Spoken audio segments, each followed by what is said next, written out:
ये प्रश्न सार्वभौमिक है कि जो दुखी है वो दुखी होता जाता है और जो सुखी है और सुखी होता जाता है। ऐसा क्यों?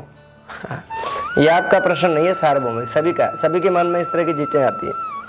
लेकिन ये चीजें क्यों आती हैं, इसके पीछे हमें जानना चाहिए और क्या कारण। देखिए, एक बार ऐसे प्रश्न अर्जुन के मन में भी ये विचार आया, और जब विचार आया तो उन्होंने सोचा भगवान से पूछ लूं। तो उन्होंने विनती की भगवान से, भगवान कृष्ण से, और उनसे निवेदन किया कि भगवान मेरा ये प्रश्न है, संसार में जो लोग दुखी हैं, जो आपकी भक्ति करते हैं और दुखी होते जाते हैं, और जो अमीर हैं भक्ति भी नहीं करते और अमीर होते जाते हैं। तो भगवान मुस्कुराए और उनके मन में लगा, उन्हें लगा मन से, उन्होंने बताया नहीं अर्जुन को, लेकिन लगा कि अर्जुन का जो मोह है, क्योंकि ये मोह है, ये अज्ञानता है कि अभी तक इनकी अज्ञानता, ये जो मोह है अभी दूर नहीं हुआ, ये दूर करना पड़ेगा। भगवान ने कहा मैं बता तो दूंगा तुम्हें, लेकिन तुम्हें जब तक मैं आप पूरा आंसर न दूं, आपको पूरा जवाब न दे दूं, तब तक मेरी शर्त एक है कि आपको कोई प्रश्न नहीं पूछना है। और अगर प्रश्न पूछोगे तो फिर आपकी बात बीच में रुक जाएगी। मैं आपको अपने साथ ले चलता हूं, लेकिन कहीं भी आपने कोई प्रश्न नहीं करना। अगर प्रश्न करोगे तो वहीं से आपको लौटा दूंगा, आपके प्रश्न का जवाब दे दूंगा। अर्जुन ने कहा ठीक है, जैसे आप कहें। अब दोनों ने ब्राह्मण का रूप रखा और दोनों जो है जाने लगे। अब गए किसी अमीर व्यक्ति के घर पर आकर के वो रुके, बाहर आ गए और जय सीताराम नारायण नारायण का गान करने लगे।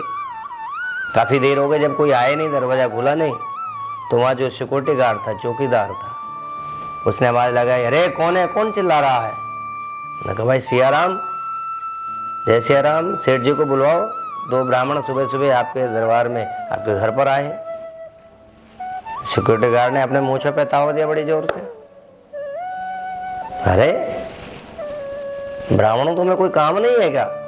ये मांगने खाने का कार्य है क्या? चलो अभी। अगर हमारे सेठ जी को पता लग गया, उनके नींद में खलल डल गया, क्योंकि सेठ जी रात्रि में देर से सोए, और अगर उनकी नींद में खलल पड़ गया तो तुम्हें तो कुछ तुम लेने की बात कर रहे हो, लेकिन तुम यहां से पिट करके जाओगे। हो सकता है कुछ दिनों तक बंदी भी बन जाओ। चलो यहां से भागो।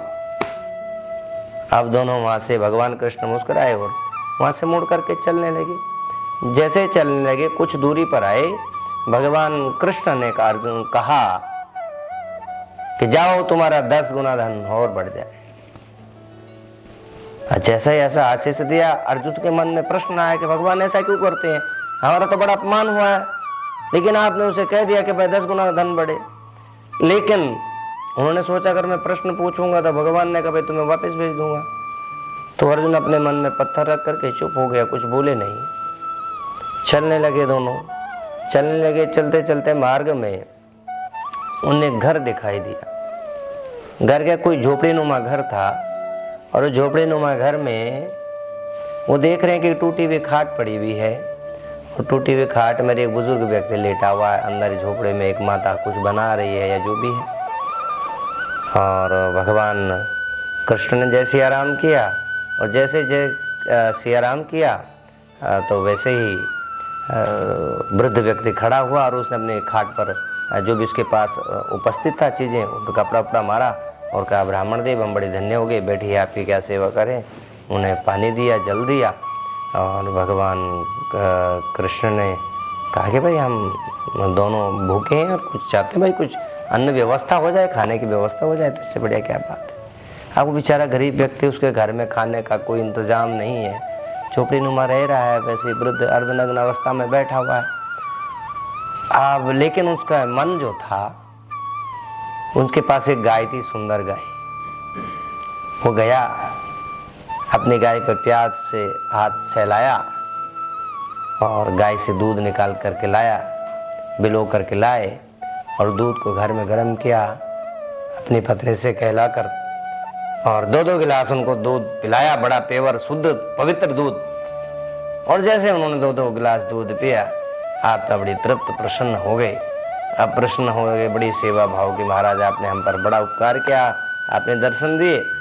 तो जाने लगे, जैसे जाने लगे भगवान कृष्ण ने कहा जा तेरी गाय मर जाए।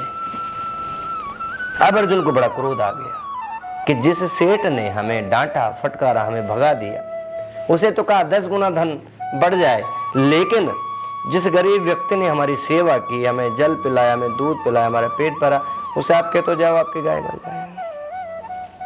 तो भगवान कृष्ण मुस्कुराए और कहने लगे अर्जुन मैं तुम्हारे मन की स्थिति को जानता हूं। ये मोह, ये जो अंधकार है, ये अज्ञानता, ये दुखों का मूल है। आध्यात्मिक दृष्टि में आप जब जाएंगे तो बहुत गहराई से सोचना और जानना पड़ेगा। परमात्मा को पाना, संतों को पाना इतना सरल नहीं है। धार्मिक बनने का दिखावा कर सकते हो, धार्मिक बनना इतना अच्छा नहीं है, इतना सहज नहीं है।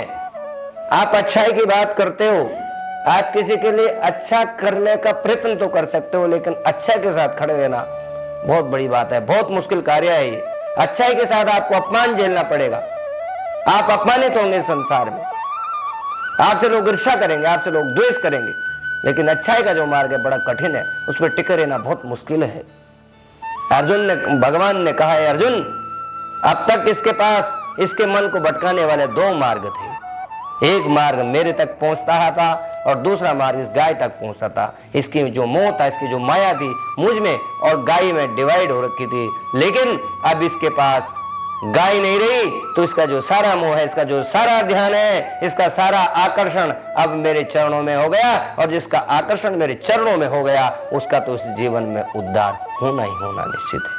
वो जो सेठ जिसने हमें अपमानित किया, जिसने अन्न भोजन नहीं दिया, वो कभी मेरे नाम के विषय में सोच ही नहीं सकता।